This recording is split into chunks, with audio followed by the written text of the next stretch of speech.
சுழலும் கோள்கள் அவன் சொல் கேட்கும். அவனை தொழுதால் போதும் நல்லதே நடக்கும். ஆனை முகனை தொழுதால் நவக்கிரகங்களும் மகிழும். நல்லதே நடக்கும், நல்லதே நடக்கும்.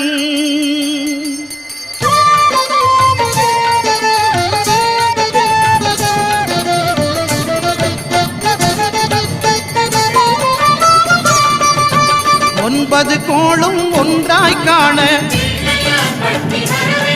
அங்கு கற்பகம் என்னும் கடவுளின் மெய்யில். ஒன்பது கோளும் ஒன்றாய் காண